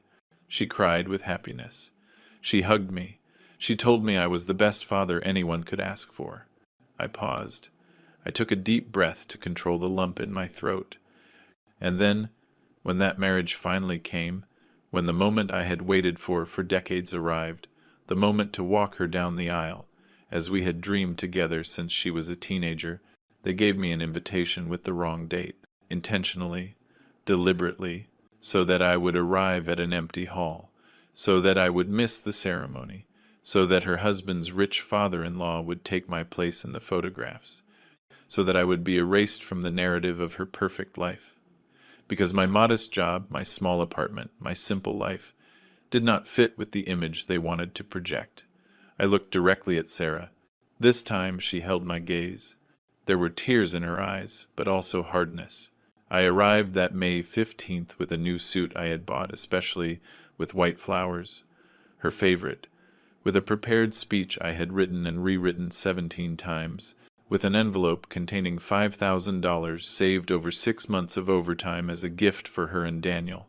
I arrived with a heart full of love and pride, and I found locked gates, an empty place, silence. My voice finally broke slightly. I took a moment to compose myself. When I called her, desperate, she laughed. She laughed at my confusion, laughed at my pain. She told me, "Oops, the wedding was yesterday. What a shame you missed it." As if it were a funny joke, as if destroying a lifelong dream was an innocent prank. Then I opened social media and saw photo after photo of a beautiful wedding where Thomas Rubio, a man I barely know, was in my place, enjoying the moment that should have been mine. And in no photo, no comment, no post, was there any sign that anyone asked about me. It was as if I had never existed. I took the last document from my folder, the bank statements. This shows every transfer I made to Sarah over the last few years. Not just the apartment, but also constant help. $800 for a refrigerator, $1,000, $200 for a laptop, $2,000 for credit card debt, and here, $12,000 that she asked me for in November 2022, crying desperately because she needed urgent gynecological surgery. I, terrified that my daughter was sick, transferred that money without hesitation. It turns out there was no operation. That money paid for a luxury vacation in the Maldives. She invented a non-existent illness to steal from me, because at that point that's what I was to her, a source of resources that could be manipulated with fake tears. I closed the folder. I looked at the judge directly. "Your Honor, I am not here for revenge. I am here because for 32 years I gave unconditional love, and the only thing I asked for in return was basic respect. I did not ask for eternal gratitude. I did not ask for Sarah to live dedicated to pleasing me. I only asked that she treat me as a dignified human being, and she chose to treat me as an embarrassment to be hidden. She chose to publicly humiliate me. She chose to lie to me, to steal from me. She chose to erase me from the most important moment of her life. My voice regained total firmness for the final words. This court cannot give me back the day I lost. It cannot erase the humiliation I suffered. It cannot repair the wound of knowing that my daughter despises me for not being rich enough. But it can establish that actions have consequences, that abusing a father's kindness does not come for free, that human dignity has a value that must be legally protected. That is why I am here. I am not destroying my daughter. She destroyed the relationship we had. I am simply setting a boundary where I should have set one years ago. I returned to my seat. The silence in the room was dense, almost palpable. I saw the court clerk discreetly wipe her eyes with a tissue. The judge was writing notes with a serious and concentrated expression. Edward Ruiz stood up. Your Honor, I request a brief recess. Granted. 15 minutes. During the recess, Sarah broke down crying in Daniel's arms outside the courtroom. But even then, as Michael told me later, he heard her say, "How can he do this to me? I'm his daughter," still believing that being my daughter gave her a perpetual right to mistreat me without consequences. That would be her hardest lesson. On October 8, 2023, exactly 1 month after the hearing, I received a call from James Miller at 10:15 in the morning. I was at my job in the warehouse, coordinating the quarterly inventory, when I saw his name on my phone screen. "David, I have the verdict," he said without preamble. His voice sounded professionally neutral, but I detected contained satisfaction. "It's a complete ruling in your favor. The judge grants full revocation of the property gift plus restitution of the $12,000 with legal interest and monetary correction since November 2022. The updated amount is $12,930. I had to sit down. I had expected this result. James had prepared me for a high probability of success, but hearing the official words hit me with unexpected force. "When is it effective?" I asked. "The judgment becomes final in 15 business days, unless the defendant appeals to the provincial court. But even if they appeal, I doubt it will succeed. The ruling is very solidly founded." The judge dedicated 18 pages to the argumentation. She cites extensive case law, analyzes every piece of evidence presented, systematically dismantles all of the defense's arguments. It's a model judgment. I want to read the full document. I'm emailing it to you right now, but I'll give you the most relevant parts. The judge wrote, and I quote, "The deliberate exclusion of the father from the wedding ceremony through premeditated deception constitutes a grievance of exceptional gravity that fully justifies the application of the law. The defendant's behavior demonstrates a systematic pattern of emotional and economic manipulation of her parent, exploiting paternal generosity for material benefit while denying basic human recognition." James paused to read more. She also writes, "It is particularly revealing that the defendant invented a serious illness to obtain $12,000 allegedly for urgent medical surgery, while actually using those funds for a luxury vacation. This act not only constitutes fraud, but calculated cruelty toward a father who genuinely feared for his daughter's health. The court considers this fact especially aggravating to the manifest ingratitude." I closed my eyes, feeling an overwhelming validation. Someone with legal authority had heard my full story and had confirmed what I knew. I wasn't exaggerating. I wasn't being overly sensitive. I wasn't seeking irrational revenge. I had been genuinely mistreated, and my response was proportional and just. "What's next?" I asked. "The defendant will be notified within 48 hours. They have 15 business days to appeal or to begin voluntary compliance with the judgment. If they don't appeal and comply voluntarily, Sarah and Daniel must vacate the property and transfer the ownership back to your name, in addition to paying the $12,930. If they don't comply voluntarily, we proceed with forced execution of the judgment." "How long do they have to vacate?" "They are usually granted 30 days from when the judgment is final. Considering they renovated the property and live there, the time frame is reasonable for them to find alternative housing." That afternoon, after finishing my workday, I read the full judgment in my apartment. 18 pages of meticulous legal analysis.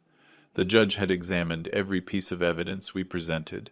She quoted my testimony extensively, especially the part about Sarah's letter at 15 and the brutal contrast with her current behavior. On page 12, there was a paragraph that particularly struck me. The court observes that the plaintiff seeks neither enrichment nor revenge. He seeks the restoration of his violated dignity. The original gift was an act of generous paternal love. The revocation is not an arbitrary punishment, but an appropriate legal consequence in the face of ingratitude that reached intolerable levels of cruelty. Family relationships, although protected by law, do not grant a license for impunity. Adult children have a responsibility to treat their parents with minimum respect, especially when those parents have demonstrated constant dedication for decades. The judgment concluded. For all the foregoing, this court rules. First, the revocation of the gift of the property located in the nice part of town, made by David Moreno in favor of Sarah Ortega in April 2019, is declared appropriate. Second, the immediate restitution of said property to the plaintiff's estate is ordered. Third, the defendant is ordered to pay $12,930 corresponding to the fraudulent loan, plus interest and monetary correction. Fourth, the court costs are awarded to the defendant. The parties are to be notified. I saved the document in my personal folder. That night, I slept soundly for the first time in months. 2 days later, on October 10th, Michael called me. "Dad," Sarah received the judgment. "She's devastated." She called Mom, crying. "Daniel is furious." They spoke with their lawyer, Edward Ruiz, about appealing. But apparently he told them that appealing would be wasting money on a lost battle. The judgment is too solid. "Are they going to comply voluntarily?" I asked. "I don't know. Daniel wants to appeal anyway out of pride, but they have a serious problem. They took out a $60,000 bank loan to remodel the apartment 6 months ago. That loan was used to expand the kitchen, renovate the bathrooms, install new floors. Now they lose the property, but the debt remains. And on top of that, they have to pay the $12,930 from the judgment, plus the court costs, which, according to Edward, are approximately $3,000. They are facing financial ruin. I felt no joy at this news.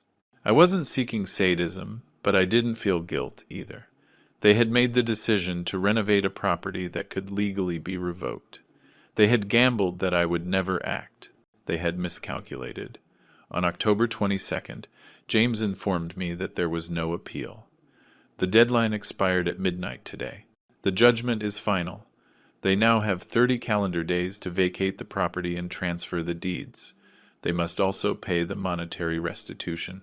During those 30 days, Sarah tried to contact me through third parties. She sent messages with Michael. "Tell Dad to please reconsider. We have nowhere to live. We're desperate." Michael relayed the messages to me, but I maintained my position. The judgment is final. They must comply with it. I also received a call from Linda's number, my ex-wife.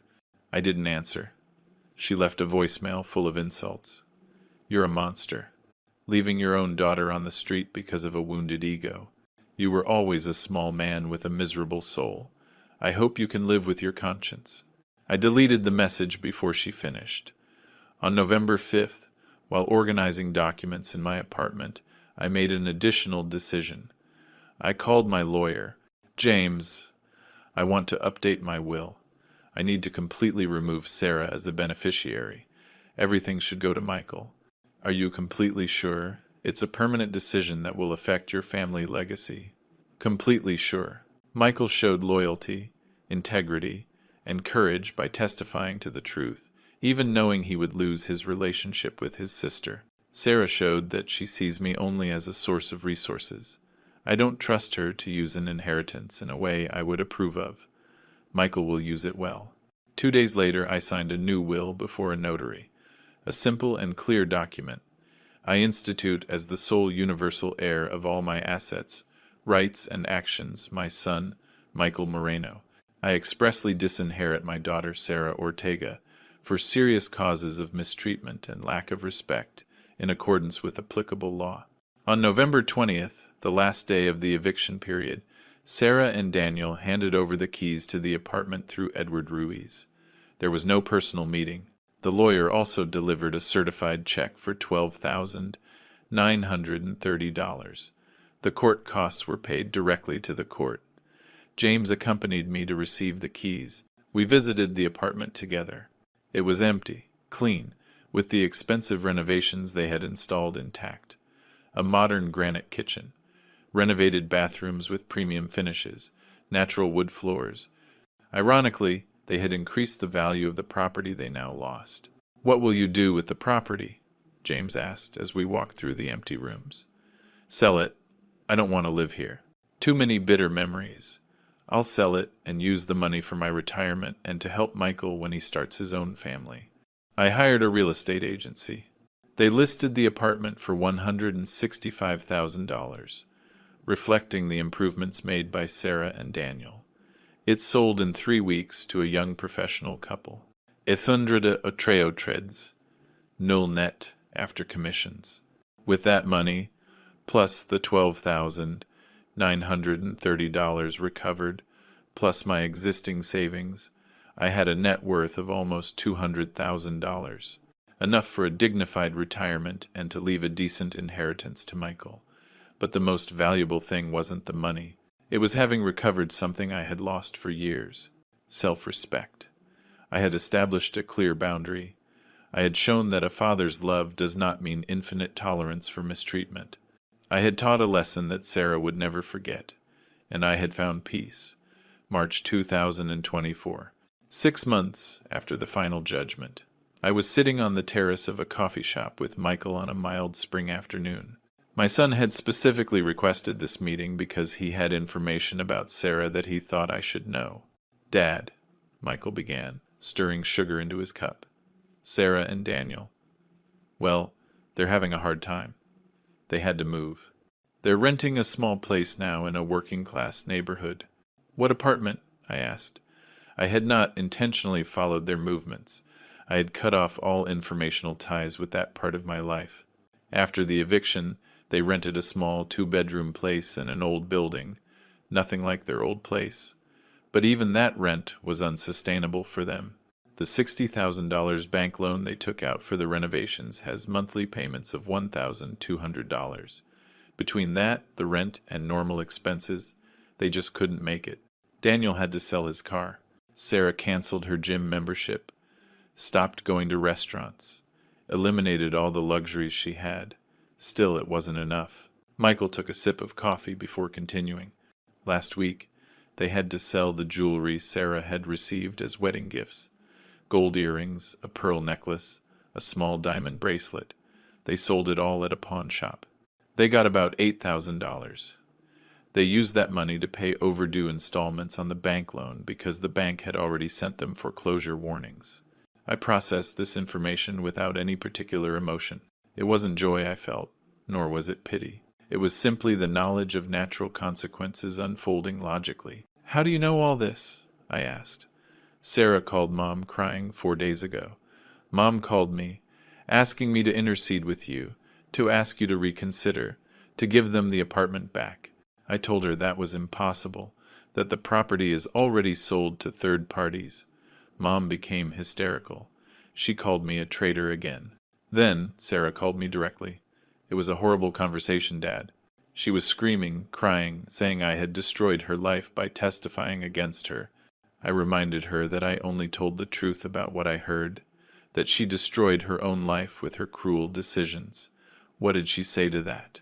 She said it was just a joke, that the wedding exclusion was the Rubioses' idea, and she just went along with it to avoid conflict, that she never imagined you would take it so seriously, that you're too sensitive, that you ruined her life out of wounded pride. I shook my head slowly. She still doesn't get it. She still thinks the problem was my reaction, not her actions. She still doesn't accept real responsibility. Exactly, Michael confirmed. I told her, Sarah, you planned for months to exclude Dad from your wedding. You lied to him about a medical operation to steal $12,000 from him. You treated him like an embarrassment to be hidden. Those were not innocent mistakes. They were conscious and cruel decisions. The consequences you're facing now are a direct result of your own choices. She was quiet for a few seconds and then said, "You don't understand the pressure I was under. The Rubios are important people. They had expectations. As if that justified everything. I watched the people passing by on the street. Mothers with strollers, elderly people walking slowly, young people laughing on their way to some destination, ordinary life continuing normally, while my family had imploded over decisions that should never have been made. There's more," Michael continued with an uncomfortable expression. "Linda is also having a hard time. Apparently her family, the uncles and cousins who were always so smug about their money and status, have completely distanced themselves after the trial. They consider the public scandal of the legal case to be shameful. That being exposed as a family that mistreats a dedicated father ruined their social reputation. Mom is practically isolated. She only has Sarah. And Sarah is so deep in her own problems that she can't offer emotional support to anyone." "And the Rubios?" I asked. "How did they react?" "Ah, that's the most interesting part. Thomas and Susan Rubio significantly distanced themselves from Sarah and Daniel after they lost the trial. At first, they offered to lend them money to appeal, but when Edward Ruiz told them it was useless, they withdrew their support. Then, when Sarah and Daniel asked for help to pay the bank loan, Thomas offered them a family loan but with 5% annual interest and a notarized guarantee. Basically, he treated them like business clients, not family. Daniel felt betrayed. There was a huge fight between him and his father. Now they barely speak. The irony was almost perfect. Sarah had sacrificed her relationship with me to impress the Rubios, and now the Rubios were treating her with the same transactional coldness she had treated me with for years. "Is Sarah working?" I asked. "Yes. She never left her job at the marketing company, but her salary is insufficient to cover all the debts. Plus, the stress has affected her job performance. According to what she told me, she was almost fired last month for repeated mistakes in an important campaign. She managed to keep her job, but she's on probation. One more mistake and she's fired." Michael looked at me directly. "Dad, I know this is hard to hear, but I thought you should know the full situation. I also need to ask you something. Do you ever regret going all the way with the trial?" I thought carefully before answering. It was a legitimate question that deserved an honest answer. "I don't regret it," I finally said with absolute certainty. "Listen, Michael, I don't enjoy Sarah's suffering. I don't celebrate her financial difficulties. I'm not a vengeful person who finds pleasure in others' pain. But I also can't carry the guilt for consequences she brought upon herself. I didn't force her to plan my exclusion from her wedding. I didn't force her to lie to me about an invented illness. I didn't force her to take out a $60,000 loan to renovate an apartment she could legally lose. All of those were her decisions. I drank my coffee, which was now lukewarm. What I did was set a boundary I should have set years ago, when the first signs of manipulation and contempt began. Tolerating mistreatment is not love. It's cowardice disguised as virtue. True, healthy love includes consequences when behavior crosses unacceptable lines. "I completely agree," Michael affirmed. "I just wanted to make sure you were too, because I think eventually Sarah might try to reach out, maybe in a few years, when she's processed all this, and you need to be prepared to decide how to respond if that happens." I considered that possibility. If Sarah ever comes with a genuine apology, not a performative one, but a real one, specifically acknowledging every harm she caused, without justifications or excuses, admitting that her actions were cruel and that the consequences were deserved, then I will be willing to listen. I don't guarantee we'll restore a full relationship, but I will listen. However, if she comes only because she needs something, or because she wants to alleviate her own guilt, or because she hopes that time has erased what she did, then the answer will be no. "That seems fair," Michael said. We paid for the coffee and walked together to the subway. Before we parted, Michael hugged me. "Dad, I'm proud of you. I know this has been incredibly difficult, but you maintained your dignity throughout the whole process. Many men in your situation would have collapsed, or reacted with violence, or sunk into depression. You handled everything with intelligence, with composure, and with solid principles. I learned something important from all of this, I told him. I learned that we can love our children deeply and at the same time recognize when they are harming us. Those two truths can coexist. I don't have to choose between loving Sarah and respecting myself. I can do both by setting firm boundaries. We said goodbye. I returned to my apartment as the March sun began to set. I prepared a simple dinner. Then I sat on my small balcony with a book I was reading, a biography of Nelson Mandela. There was a passage that particularly struck me. Resentment is like drinking poison and then hoping it will kill your enemies. I thought about that for a long time. I didn't feel resentment. I felt peace. I had acted with justice, not with hatred. I had sought appropriate consequences, not disproportionate destruction. Sarah lost the apartment, yes, but I lost 32 years believing I was building a relationship of mutual love, when in reality I was being used. Who lost more? The difference was that I had recovered my dignity. I had learned a valuable lesson about healthy boundaries. I had proven to myself that I had a moral backbone, even when it hurt to use it. Sarah, if she learned anything from this experience, could eventually become a better person. She could develop real empathy, value human relationships over social appearances, understand that actions have consequences. If that happened, this painful experience would have been transformative for her. But if she learned nothing, if she continued to blame others for the results of her own decisions, then she would live trapped in a perpetual cycle of victimhood. That would be her choice, not my responsibility. I closed the book. I looked at the stars beginning to appear in the darkening sky. I had done the right thing, and finally, after months of turmoil, I had found something priceless. Inner peace. Not the false peace that comes from avoiding necessary conflict, but the true peace that comes from living congruently with your deepest values. And that peace, no one could take away